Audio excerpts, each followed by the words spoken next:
Udah kok udah. Ya, yuk.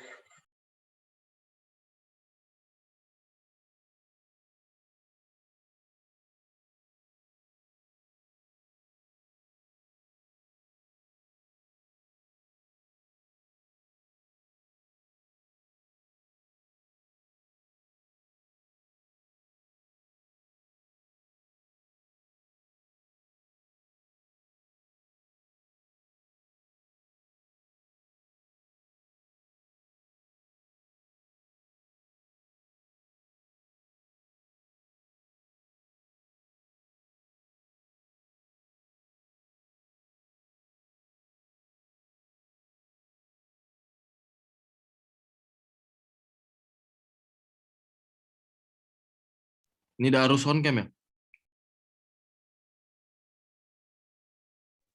Ikut mau on cam apa enggak? Nggak usah. Gimana? Suara aja, Pi.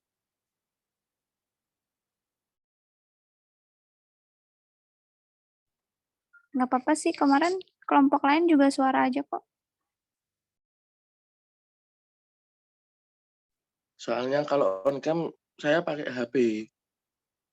Mending suara aja. Iya, suara aja. Berarti dirimu yang buka ya, Mat?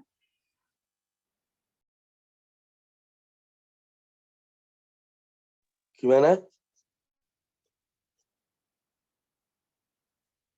Kamu langsung buka aja kayak awal masuk forum gitu.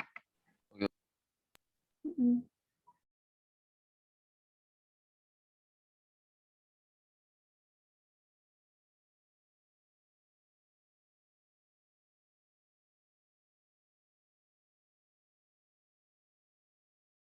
Bentar, filenya nggak bisa dibuka.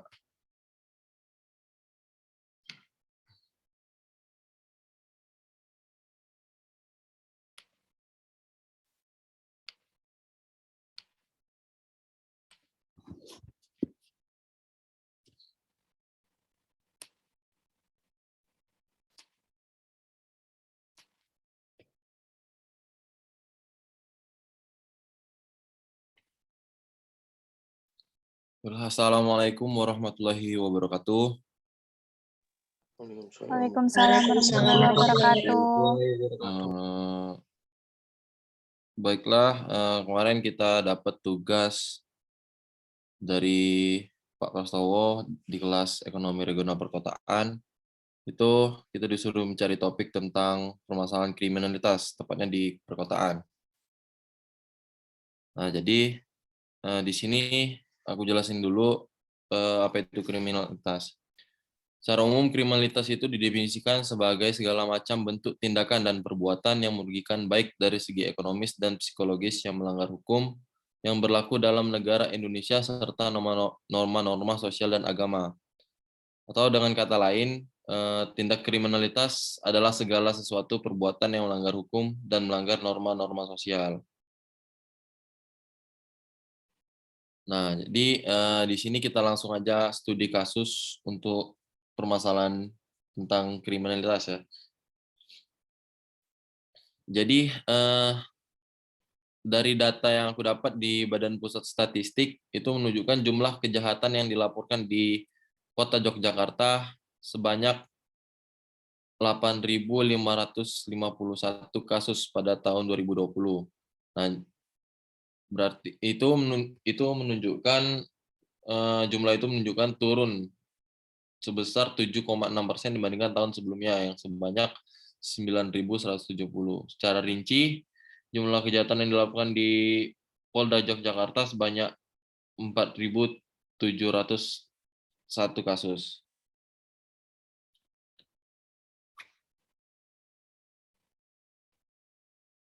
Nah, di sini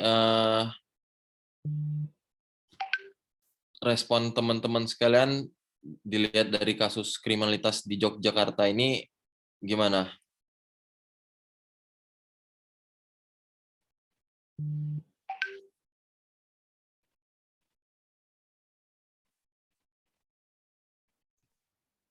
Izin masuk ya. Kalau dari saya sempat membaca itu bahwa di awal tahun 2020 memang sempat terjadi penurunan kasus kriminalitas di Yogyakarta. Namun pada pertengahan tahun di bulan Juli sampai Agustus, kriminalitas di Yogyakarta itu mengalami peningkatan lagi, yang mana kasusnya itu kebanyakan disebabkan oleh remaja, yakni adanya klitih, narkoba, dan sebagainya. Nah, menurut saya dengan meningkatnya kriminalitas di masa pandemi ini disebabkan oleh kesenjangan sosial dari bidang ekonomi maupun pendidikan. Di mana di masa pandemi ini banyak karyawan yang di-PHK dan juga sulitnya mencari pekerjaan. Dan para pelajar itu kan lebih banyak punya waktu luang karena sekolahnya online. Jadi di malam hari itu banyak waktu untuk nongkrong-nongkrong dan timbul geng-geng yang menyebabkan, adanya kelitih ini. Mungkin dari teman-teman ada tanggapan lain?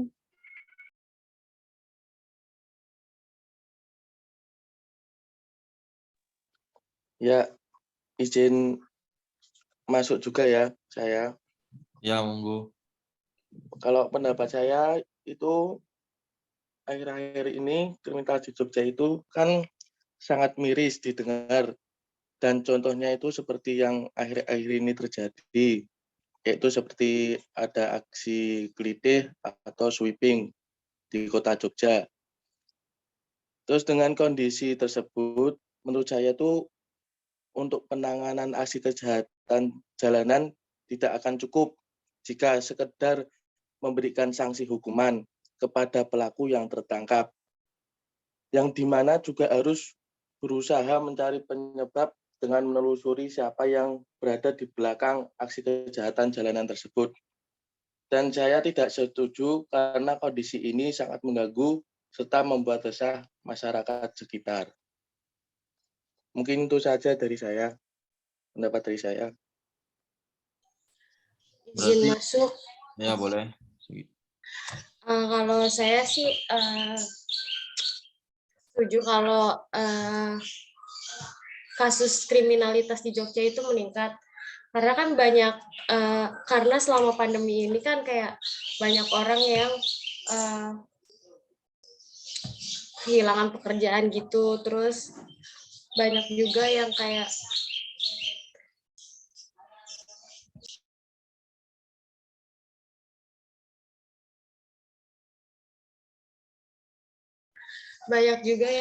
misalkan di pendidikan itu korban kayak seksual gitu-gitu. Oh, izin masuk ya. Berarti bisa dikatakan kejahatan ini salah satu indikatornya pengangguran ya, karena PHK, karena pandemi. Betul. Iya, karena kurangnya ekonominya gitu. Jadi karena kayak frustasi, susah nyari duit, mungkin itu yang mendorong mereka. Jadi ini kan kriminalitas di tingkat kejahatan atau perampokan ya. Nah, ini kalau kita bahas yang tentang kelitih itu sebabnya itu kenapa? Izin masuk ya. Setahu saya itu sebenarnya kritik itu awalnya tuh konotasinya positif, kayak pemuda ini keluar malam untuk mencari angin segar seperti itu. Cuman makin ke sini itu konotasinya semakin negatif karena kritik ini dilakukan oleh antar geng motor atau geng yang lainnya itu untuk misalnya ada anggota yang baru masuk ke geng ini. Nah, sebelum dia bisa masuk dalam suatu geng ini tuh, dia harus melakukan aksinya itu, seperti itu. Jadi seharusnya, ada peran ini sih,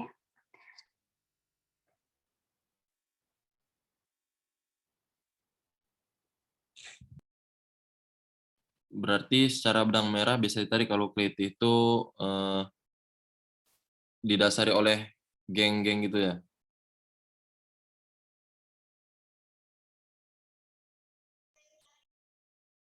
Tapi gimana? Geng-geng maksudnya sebelumnya? Mas Ahmad. Berarti sepakat nggak kalau kelitih itu didasari oleh geng-geng gitu? Mungkin tradisi dari gengnya mungkin. Setuju sih. Ya setuju Mas. Saya kurang tahu sih.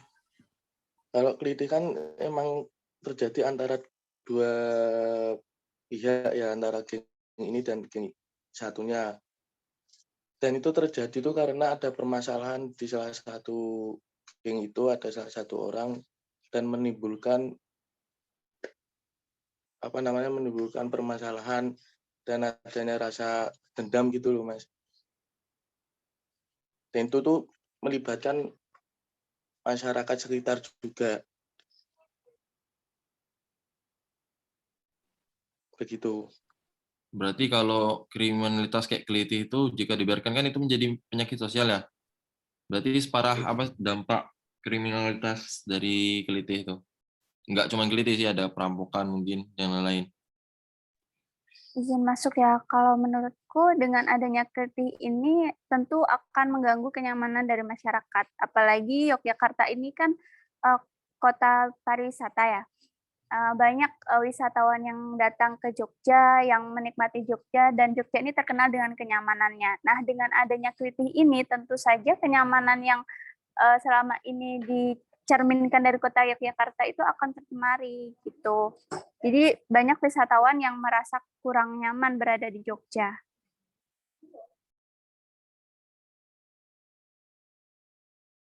Ya, saya setuju dengan Mbak Arifah. Jadi, oke, izin masuk lagi ya. Aku mau tanya tentang ini nih. Jadi kalau dilihat kan kriminalitas itu kan punya tujuan nih. Apalagi kayak dengan istilah money is everything. Nah, sependengaran saya itu kelitih itu nggak nyari uang gitu. Jadi tujuan dari kelitih itu apa? Sebenarnya kayaknya dia cuma cari mangsa terus buat masuk geng motor gitu, kalau nggak salah ya. Ya, izin masuk Mas. Kelitih itu nganu Mas, seperti untuk beda ya sama begal. Kalau begal kan nyakiti sama ngerampok ya, ngerampas harta kan Iya, ya, benar-benar. ya. Kalau kelitih itu cuman ya sama-sama naik motor terus dikejar, saling kejar-kejaran, itu cuman menyakiti gitu doang Mas. Kalau kelitih cuma Menyakiti gitu. pengendara lain gitu Ya. Terus tujuannya. pergi langsung gitu. Kalau kita gitu, beda sama begal. Oke, ngerti. Pendengaran saya emang dia nggak nyari uang sih.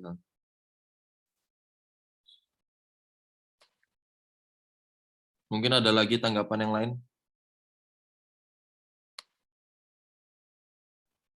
Sebelum kita masuk ke solusinya.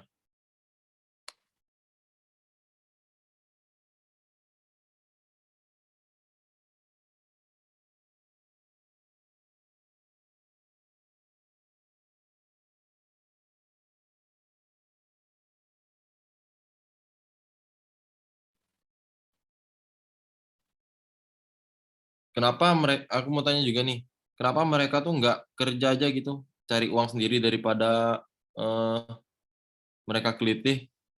Kan masih aja banyak kerjaan yang lain tuh. Kenapa harus kelitih? Ya, izin menanggapi ya, Mas. Nah, jadi para pelaku kelitih ini kebanyakan para pelajar, para siswa yang masih SMP, SMA, seperti itu. Kebanyakan.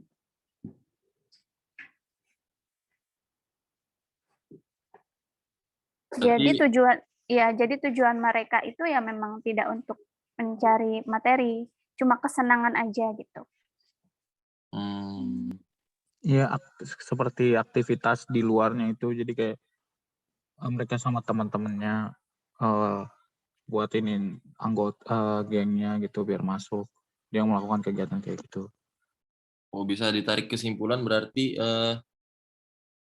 emang kayak tanda kutip tuh tradisi lah ya, atau enggak iseng-iseng dari geng motornya. Benar, mungkin. Nah, solusi yang bagus tuh buat menekan kelitih itu gimana? Seharusnya sih aparat bertindak tegas misalnya kayak ada korban yang kena itu di daerah mana. Nah, coba dievaluasi daerah itu, dilihat kalau misalnya ada yang berulang lagi atau enggak. Kan biasanya polisi itu suka nyamar. Jadi misalnya targetnya apa, coba jadi kayak gitu targetnya apa. Ntar kalau kena kan bisa ditangkap gitu. Aku izin masuk ya. Ya, boleh. Nah, kalau menurutku mungkin dari pihak kepolisian itu bisa membuat ini tim satuan tugas atau satgas anti kritik yang melibatkan banyak unsur gitu, misalnya dari Kodim, Polres, atau elemen masyarakat seperti PKK dan KPAI. Nah, ini tuh gunanya untuk melakukan patroli di kawasan-kawasan Yogyakarta yang biasanya terjadi kelitih ini atau di seluruh penjuru kota Yogyakarta gitu. Nah, tujuannya apa? Tujuannya biar semakin menekan angka kelitih ini dan para wisatawan maupun masyarakat Yogyakarta itu akan jauh merasa lebih nyaman gitu dengan adanya Satgas anti kelitih ini. Itu mungkin dari aku. Kalau dari aku mungkin ini ya, dari yang pendidikan itu wajib memberikan pertolongan ke peserta didiknya buat korban, kalau enggak pelaku itu dilakuin dengan cara identifikasi fakta yang tindak kekerasan, menindaklanjuti kasus secara proporsional gitu. Berarti ini Mbak Sagit ini maksudnya kayak lebih ke sosialisasi ya tentang bahayanya kelitih gitu-gitu ya. Iya, memberikan sosialisasi gitu. Pendekatan. Nah, terus ini kan baru tentang masalah kriminalitas kelitih nih. Kalau masalah perampokan tadi kita bahas, mungkin salah satu sebabnya mungkin pengangguran atau PHK ya. Iya, itu mungkin. Nah, itu untuk kalau yang itu solusinya gimana? Ya, seharusnya pemerintah membuka banyak lapangan kerja lagi. Aku izin menambahkan ya, mungkin dari pemerintah juga bisa melakukan sosialisasi dan juga pemberdayaan masyarakat. Di mana kota Yogyakarta ini kan kayak dianugerahkan dengan kaya akan wisata gitu. Banyak desa-desa yang bisa diberdayakan menjadi desa wisata. Nah, itu mungkin salah satu cara bisa untuk membuka lapangan pekerjaan sehingga orang-orang di Jogja itu bisa mendapatkan pekerjaan dengan mudah dengan melalui wisatanya itu. Jadi melalui pemanfaatan sumber daya yang ada di kota Jogja. Oke, aku mau tanya juga nih, apa emang semua perampokan itu didasari oleh pengangguran? Nah kan kali aja ada orang yang iseng ngerampok, terus dia lihat hasilnya lebih menggiurkan dari hasil kejadian asli, mungkin dia tergiur dengan trigger pengen ngerampok lagi, gitu. Berarti di sini enggak cuman pengangguran waktu itu. Ada nggak kayak gitu? Ada orang yang kerja juga ngerampok, contoh kayak korupsi lah ya.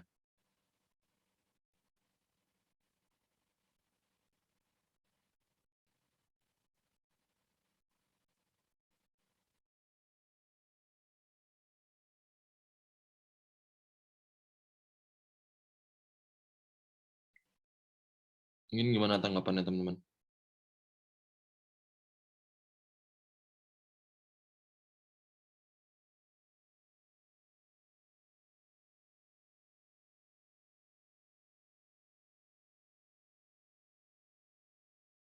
Kalau menurut saya,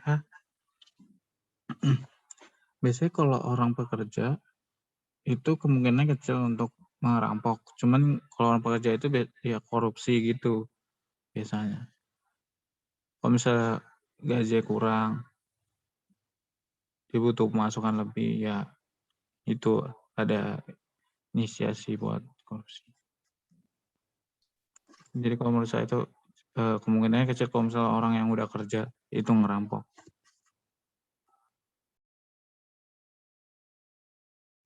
Aku ingin menambahkan ya.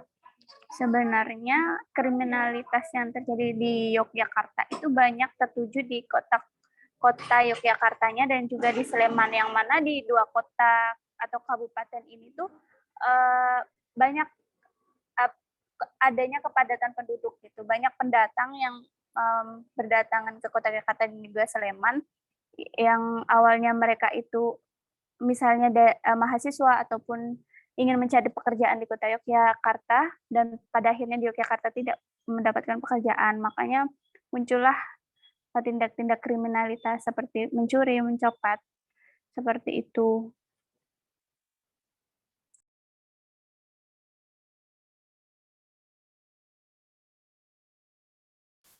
Oke, baik, baik.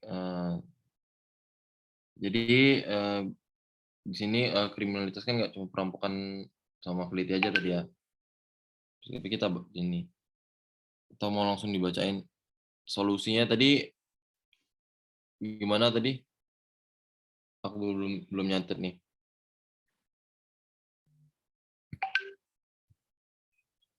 Solusi dari ini yang rampok tadi. Selain membuka lapangan kerja, soalnya kan nggak semua perampok pengangguran juga.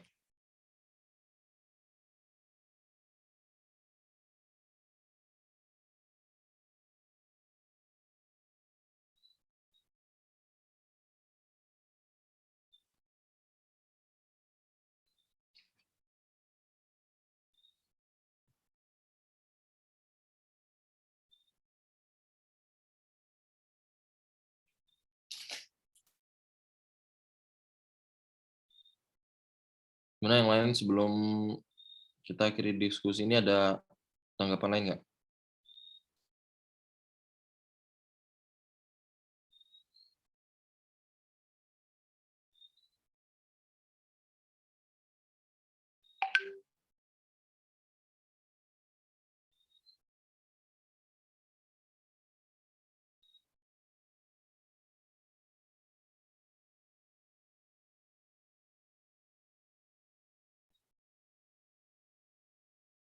Halo teman-teman, ada yang mau beri tanggapan atau argumen lagi?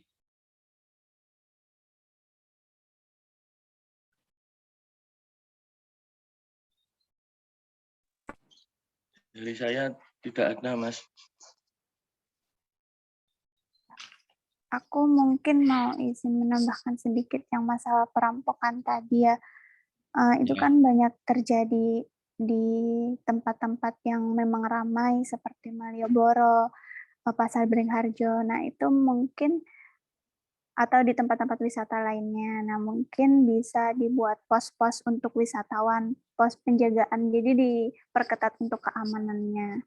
Biar supaya kalau misalnya ada tindak kejahatan itu para wisatawan maupun masyarakat tahu di mana tempat harus melapor dan ada aksi yang cepat gitu dari pihak keamanannya di Kota Yogyakarta, seperti itu.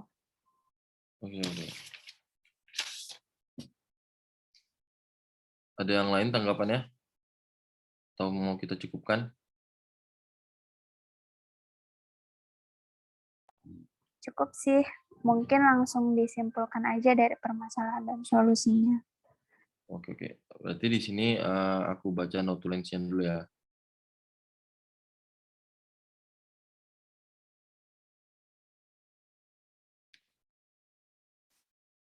Berarti kriminalitas adalah segala sesuatu perbuatan yang melanggar hukum dan melanggar norma sosial. Nah, jadi tadi udah dibahas, mungkin bisa ada dua penyebab kriminalitas. Yang pertama itu faktor internal, dan kedua faktor eksternal. Yang faktor internal tadi bisa jadi mereka depresi, terus pola pikir materialistis, yang ketiga rasa iri dan sombong, yang keempat perbedaan pendapat mungkin. Terus ada juga faktor eksternal, itu yang pertama tingkat pendidikan mereka yang rendah, kesenjangan sosial, sosialisasi yang buruk, kepadatan penduduk, kemajuan teknologi, rasa kedaerahan yang kuat, dan fanatisme. Terus juga solusi dari Kletif tadi yang aku dapat tadi dari ada saudara Arifah itu memberi solusi tentang membuat satgas anti keliti. Nah, satgas anti keliti yang kayak cepat tanggapnya kalau ada patroli setiap malam gitu. Terus juga ada dari Syekh itu ada membuat sanksi yang tegas dan cepat. Jadi di sini ada cepat tanggap gitu ya. Maksudnya kalau ada terjadi keliti, melapor langsung ditelusuri, langsung ditindak tegas. Terus juga buat perampok. Terus 3 dari Sagita mungkin pendekatan secara sosial. Mungkin dari sosialisasi yang buruk itu bisa dapat dievaluasi lagi hingga bisa menekankan angka keliti di sini. Terus untuk perampokan juga tadi dibilang bahwasanya kurang lebih sama solusinya, membuat sanksi yang tegas, terus juga membuat pos cepat tanggap juga di desa tempat keramaian-keramaian seperti kayak Maliburu, Beringharjo, dan lain-lain. Jadi kalau ada wisata-wisata yang misalnya kena copet, itu bisa langsung melapor.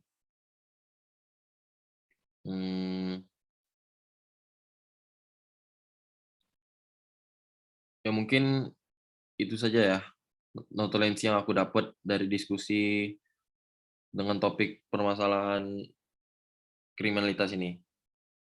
Jadi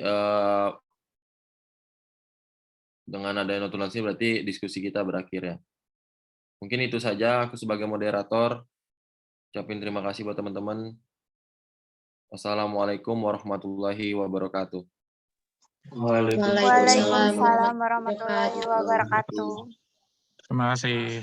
Terima kasih teman-teman semuanya. Ya, terima kasih juga.